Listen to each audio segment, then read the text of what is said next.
algorithms and flowcharts. First, let's start learning objectives. Understand what is an algorithm, recognize steps in an algorithm, learn flowchart symbols and functions, draw flowcharts for simple tasks, understand loops and counters in flowcharts. In our daily lives, we perform many tasks step by step to complete them accurately. For example, brushing our teeth, tying our shoelaces, or even making a sandwich. In computer science, similar step-by-step instructions are used to solve problems and complete tasks. These instructions are called algorithms. In this chapter, we will learn what are algorithms, how they work, and how to draw flowcharts to represent them. Algorithms. An algorithm is a series of steps that we follow to solve a problem or complete a task. Each step in an algorithm must be clear and easy to understand. Algorithms are used not only in computers but also in our daily lives. For example, when we solve a math problem, we follow certain steps to reach the answer. Similarly, algorithms guide a computer to solve specific problems or perform tasks like sorting numbers, calculating, or searching for information. Example 1. Algorithm for making a cup of tea. Step 1. Take a bowl and add water. Step 2. Boil the water. Step 3. Add tea leaves and sugar. Step 4. Let it simmer for a few minutes. Step 5. Strain the tea into a cup. Step 6. Serve the tea. Example 2. Algorithm for drawing a square. Step 1. Take a pencil and paper. Step 2. Draw a straight line of a certain length. Step 3. From the end point of this line, draw another line of the same length at a right angle. Step 4. Repeat this process 2 more times, each time drawing a line at the right angle. Step 5. Connect the last line to the starting point. Each step is clear and in correct order. If we skip or rearrange any steps, the T or square may not turn out as expected. Similarly, a computer follows an algorithm in a specific sequence to achieve the desired outcome. Flowcharts. A flowchart is a visual representation of an algorithm. It uses different shapes to show each step and arrows to indicate the flow or order of steps. Flowcharts makes it easier to understand an algorithm because we can see the steps and how they connect. Each shape in a flowchart has a specific meaning. Different symbols and their functions. Start or stop box. The start or stop box is used at the beginning and end of a flowchart. It is oval in shape. Input or output box. The input or output box is used to represent input and output or print of a program. This box is in the shape of a parallelogram. Processing box. A rectangular box is used to represent processing. Decision box. This diamond-shaped decision box is used when we need to select one of two options and the possible answers are yes or no. Flow lines. These arrow lines are used to connect different shapes and symbols. Connector.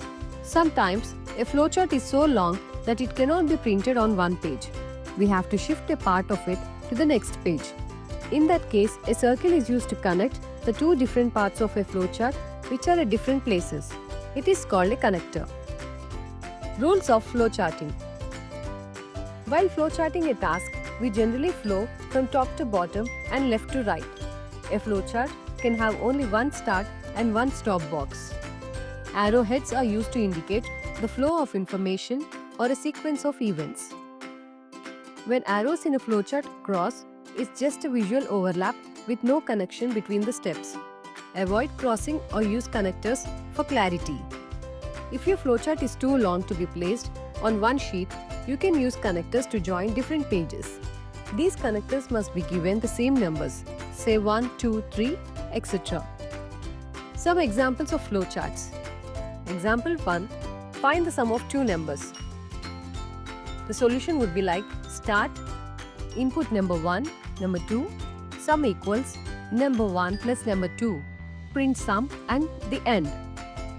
Example 2. Find the product of two natural numbers. The solution would be like start to input A, then input B, then product equals A into B, then the print product, and then stop. Example 3. Calculate simple interest. Solution. Start. Next input P R T. I equals P into R into T by 100.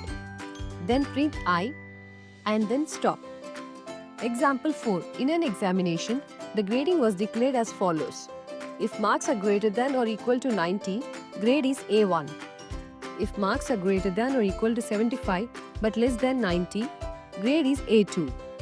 If marks are greater than or equals to 60 but less than 75, grade is B1. If marks are greater than or equal to 50 but less than 60, grade is B2. If marks are greater than or equals to 40 but less than 50, grade is C. If marks are less than or equal to 40, grade is D. Draw a flowchart for the given data. Solution. Start. Input name and marks. Are marks greater than or equal to 90? If yes, grade equals A1. If no, look for marks greater than or equal to 75. If yes, grade equals A2. If no, look for marks greater than or equal to 60. If it is yes, grade equals B1. If it is no, look for marks greater than or equal to 50. If it is yes, grade equals B2. If it is no, look for marks greater than or equal to 40. If it is yes, grade equals C. If it is no, grade equals D. Print grade and stop. Loops and counters in flowcharts. In programming, we often need to repeat a set of steps until a certain condition is met or a specific number of repetitions is reached. This is called a loop. Loops are useful for tasks that require repeated actions, such as counting or processing multiple items. To track the number of repetitions in a loop, we use a counter. In flowcharts, loops and counters can be represented with decision symbols or diamonds and arrows to show the repetition. Let's look at some of the examples to understand how loops and counters work in flowcharts. Example 1. Calculating the sum of first 5 numbers. The solution would be like start equals sum equals 0, count equals 1, then count equals 5, and then sum equals sum plus I, count equals count plus 1. Then the print would be sum, and then stop. Example 2. Print the multiples of number till 10. The solution would be start, then read n equals c equals 1, and then print n into c. Next c equals c plus 1, and then is count c less than 11.